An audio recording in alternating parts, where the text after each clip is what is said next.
So today I'm going to talk to you about how to use and run Windows Explorer.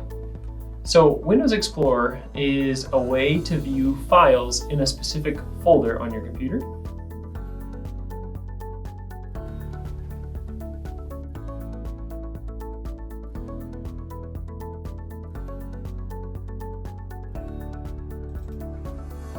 So today I'm going to talk to you about how to